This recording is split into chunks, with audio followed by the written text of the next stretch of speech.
Hey guys, welcome to Boxing Squared for boxing news and views from around the internet. One of the best things about this Tyson Fury and Deontay Wilder build-up has been some of these in-depth, long-form interviews that Fury has been giving. The Joe Rogan one, that certainly springs to mind as giving some real insight into his mental health struggles. And now he's given another first-rate interview to Gareth Davies, in which he tracks his build-up to this Wilder fight, but also Fury goes into how poorly he was either feeling or performing in the run-up to the Wladimir Klitschko fight, as well as the rematch with Derek Chisora, in both those fights, his two best wins.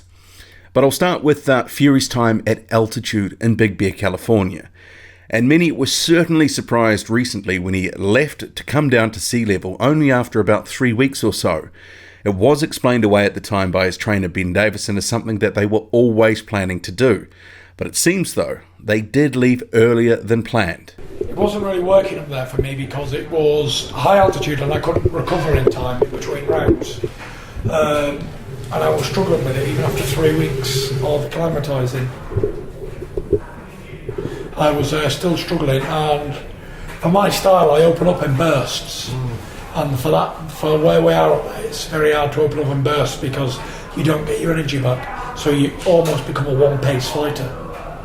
At the time when the guy said, we're leaving in the morning, I was very upset and distraught about leaving because I didn't want to break camp, and I just thought, let's just stick it out up here. But now I'm here, I realise it's for the best. But it was a great experience, and I'd like to go back there again for more base compound hardcore training early on rather than so close to a fight. And we just didn't want to risk it in the end of me not recovering and not getting exactly what we needed. So we came down. I think it's a great decision. The question is there anything that we can read into the situation? His team, they've obviously made a judgment call here to abandon the altitude training because, as Fury puts it, it wasn't working and he couldn't recover between rounds. So they obviously felt there was more value coming down to sea level. And we have since heard from Fury and his team that he's had massive benefit from the altitude training. And Fury says he can now go 12 rounds in training at sea level at a very good clip. I believe he's described it as a middleweight pace that he can go at. So I would like your thoughts on, did they make the right call here? Should they have held out longer at Big Bear, or did they pick the perfect time to come down to sea level? Let me know. An element of Tyson Fury's build-up, not only for this fight, but his comeback more broadly in the past year, it's revolved around him getting in shape and losing weight, a lot of weight. And certainly there have been questions about whether he can perform on December 1st because of what he's had to work through to get there. In the interview with Davies, Fury revealed that he wasn't 100% for his previous two biggest fights, the win over Klitschko and the Chisora rematch, and some of that was down to weight loss or illness. And here he starts recounting the Chisora rematch. Right up into the fight, I wasn't feeling great. We'd stopped sparring ages before the fight, and I went in there and I performed again. I had to pull out of the bag and do what I do best. And managed to win, and that gave me the mandatory status for Klitschko.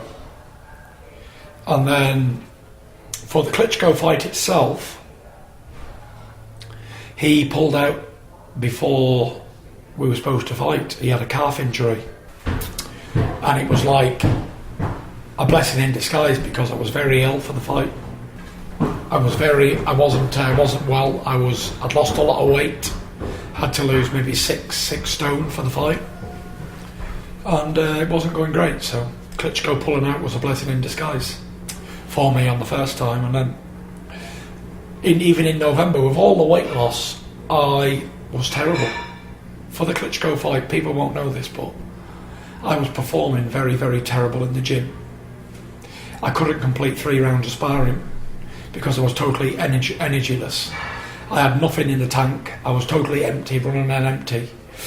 And we all sat down in the gym and said, look, this is the punishment for losing 6 stone in weight again. Because it's every single time you have a fight, you've got to lose all this weight. It becomes a fat loss camp, not a training camp. And I went into that fight maybe 50% of what I was. And I still managed to win, a great champion. So that's 2 of the hardest fights supposed to be on paper. I went in feeling terrible and pulled it off both times because I rose to the occasion. And then obviously I'd been off and I'd been out again this time and put on the 7.5 stone. And there's two things that I do want to pick up from those comments. One being the underdone in his biggest fights, but still rising to the occasion. And the other is Tyson Fury. Is he underdone this time? Because certainly there are some parallels to those previous fights from what he has been describing. I mean, think about it. Fury's had to lose a massive amount of weight in the past year, about 130 pounds according to him. He's had to lose weight for both the Chisora and Klitschko fights, and he states he didn't feel good in the lead up to those. He couldn't spar, or he couldn't spar for more than a few rounds, and we've just heard him talk about struggling with sparring at Big Bear. And just from what he's described, there does seem to be some sort of familiarity, some patterns emerging between the previous build-ups and this one. I mean, maybe that's deliberate too. Maybe he's trying to send the message that even though he's been through the ringer to get here, he can rise to the occasion. That apart from the training, that he can get up for it. And apparently from what he's saying, he was only 50% when he fought Wladimir Klitschko. And that's a hell of a claim, and if true, it certainly makes the win even more impressive, when you hold it into that light. But of course, it certainly is in his interest to talk up his potential powers and summoning a potential career best performance, or having the ability to do that for this Wilder fight, because he will need to put on a show on December 1st to beat Deontay Wilder, because if he makes mistakes or if he's there to be hit, certainly Deontay Wilder will take advantage. In the interview, he also spoke of needing an opponent like Wilder because he needs the challenge of rising to the occasion. I'm more suited as a challenger, not a champion. I don't want to be a champion. Champion is nothing to me. I am the hungry challenger. And when I am a champion, it doesn't make me hungry anymore. I'm not hungry because you're the best. And when you're the best, it's like, is that it? At that time when I was the best, Joshua was a British champion or whatever. Wilder was nowhere to be, he wasn't even on the same planet. Because Klitschko was so in front of everybody else, and when I beat him, it's like, oh, well, he's the best now. And it was like, oh, no one really to challenge me, or he was supposed to be the best man, and I beat him quite comfortable. So, when I'm expected to beat somebody, like Sefer, or Pianetta, or Joe Bloggs, then it's like, all right, whatever. I'll do enough to win. No, he's a different challenge. He's a challenge that if I make one mistake, it's over. And Fury says no one was calling his name when he was on top. But now he's coming back from 3 years off. People are banking on being able to beat him now. They want to fight him because they think they can beat him. But he says they are in for a rude awakening because he feels he's better than ever. A lot better now than when I fought Klitschko. I've got more experience. I move better. I'm stronger. I'm more wiser.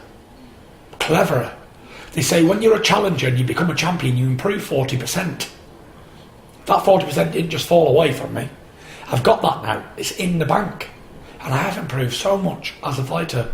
Not just under Ben Davison, but just that Klitschko win. Fury says the likes of Joe Joyce and Daniel Dubois, if they're being honest, that they can attest to the fact that he was a very skilled heavyweight at 27 stone, and he says he hadn't lost any of his skills. And Joyce recently, he did say on Instagram when he was responding to some questions that Fury, he was still tough and awkward at the heavier weight, but the difference now, when he had come down in weight, that he was just throwing more punches. Fury himself, he says he's been reading a lot of commentary that, his legs are gone, that he just doesn't have it in his legs anymore. But he says that couldn't be further from the truth. He feels he's like a gazelle in the ring now, and a gazelle that's on ecstasy. For his sake, I hope that's true, because he's going to need to use movement in this fight, throughout the fight, because if he presents a stationary target like Berman Stavern did in that rematch with Wilder, it will give the WBC champion the opportunity to load up with a right hand or a left hook or whatever and nail him.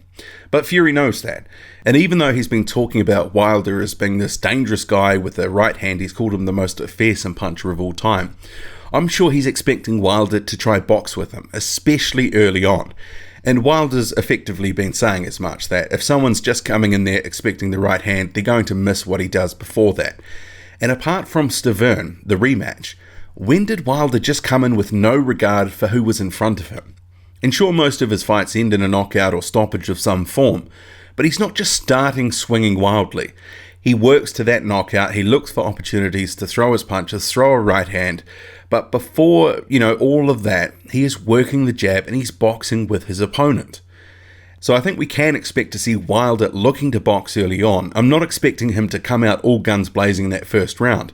If he senses that Fury is there to be taken, sure, but in all likelihood, he's going to be cautious and cagey early on. One of the things I've been seeing in my comment sections, in more recent ones about Tyson Fury videos, is a number of comments his supporters saying Fury will be hurting Wilder, and he could even knock him out. And my pick, if Fury wins, it's probably by points, but I guess I've also seen a few comments saying that he's going to get robbed on the cards. In terms of hurting Wilder, I guess there's some potential for that. He's been down earlier in his career to lesser opponents than Fury. But if Fury is to hurt Wilder, I'd pick it to be, more mid-rounds, later in the fight, after rounds of touching him up to the body or the head, when fatigue is starting to set in. And as people have been pointing out, we also can't discount the possibility that Fury makes Wilder miss, catches him with a counter. He's got to be looking for that too, possibly catching him while he's off balance. And Fury is awkward, so there is potential for Wilder to throw something while he's loading up, get off balance, and then to get clipped. But, who knows? Fury is such an unknown quantity heading into this fight. We didn't see too much in the Safiri and Pianeta fights, and because there is so many unknowns with this fight, it makes it difficult to predict some of the action of, what's going to happen, what may or may not happen.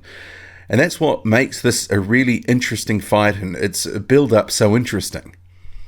But the full Gareth Davies interview, it's up on SoundCloud, over an hour long. I would recommend you take a listen.